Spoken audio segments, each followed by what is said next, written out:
Hello అండి. Welcome back to Shalini సర్విల్లు. ఈరోజు మన ఛానల్లో నోరూరించే పచ్చి రొయ్యల పులావ్ చేయబోతున్నామండి. అది కూడా మామూలు పులావ్ అనుకుంటే పొరపాటే. ఇందులో ఒక సీక్రెట్ ఇంగ్రీడియంట్ వేస్ట్ చేశాను. ఆ ఒక్క ఇంగ్రీడియంట్తోనే పులావ్ రుచి నెక్స్ట్ లెవెల్లోకి వెళ్ళిపోతుందండి. బ్యాచులర్స్ కూడా ఈజీగా చేసేయచ్చు. మరి ఆలస్యం దేనికి, ప్రాసెస్ ఏంటో చూసేద్దాం రండి. ఇప్పుడు స్టవ్ మీద ఒక కుక్కర్ పెట్టి 1 స్పూన్ నెయ్యి, 2 స్పూన్ల నూనె వేసుకొని బాగా వేడవ్వనివ్వాలి.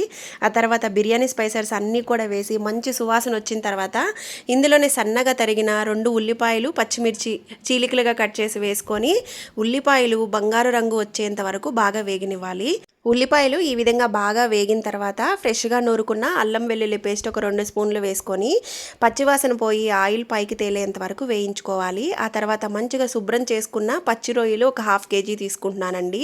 అవి కూడా వేసేసుకొని అందులో ఉప్పు, కొద్దిగా పసుపు వేసుకొని 1 నిమిషం పాటు వేయించుకొని మూత పెట్టుకున్నామంటే ఇందులో నుంచి వాటర్ రిలీజ్ అవుతుంది. అప్పటి వరకు వేయించుకోవాలి. ఇవి మీడియం సైజ్ రొయ్యలు కాబట్టి 4 నిమిషాలు వేయించుకుంటే సరిపోతుంది మీడియం ఫ్లేమ్లో పెట్టుకొని.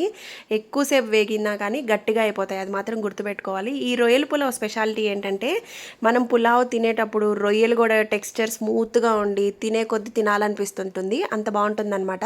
ఆ తర్వాత ఇందులో మన కారానికి తగ్గట్టుగా కారము, ధనియాల పొడి, గరం మసాలా, పుదీనా, కరివేపాకు ఇవన్నీ వేసుకొని 1 నిమిషం వేయించుకొని మనం ముందుగా కట్ చేసి పెట్టుకున్న ఒక పెద్ద సైజు టమోటా చీలికలను కూడా వేసుకొని టమోటా మెత్తబడేంత వరకు వేయించుకోవాలి.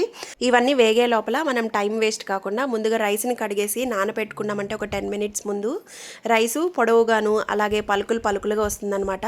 మనం 1/2 కేజీ రొయ్యలు తీసుకున్నాం కదా, 1/2 కేజీ రైస్ అయితే కరెక్ట్గా సరిపోతుంది. 1 కప్పు బాస్మతి బియ్యంకి 1.5 కప్పు వాటర్ తీసుకుంటే అటు ఎక్కువ కాదు అటు తక్కువ కాదండి. రైస్ పలుకులుగా బాగా మెత్తబడిపోకుండా అలానే బిరుసుగా లేకుండా కరెక్ట్ టెక్స్చర్లో వస్తుందన్నమాట. ఇక్కడ నేను ఒక సీక్రెట్ ఇంగ్రీడియంట్ అని చెప్పాను కదా, అదేంటో కాదండి, పచ్చి కొబ్బరి పాలు 3/4 కప్పు వాటర్ వేసుకొని 3/4 కప్పు నేను కొబ్బరి పాలు వేసాను.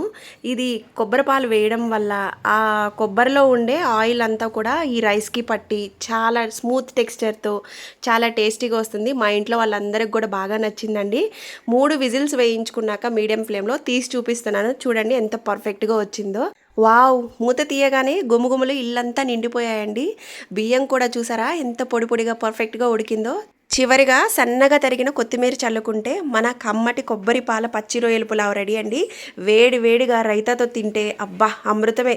మీరు కూడా ఈ సీక్రెట్ ఇంగ్రీడియంట్తో ఖచ్చితంగా ట్రై చేసి ఎలా వచ్చిందో కామెంట్స్లో చెప్పండి. వీడియో నచ్చితే లైక్ చేయండి, షేర్ చేయండి, మన ఛానల్ని సబ్స్క్రైబ్ చేయడం మర్చిపోవద్దు. Thanks for watching.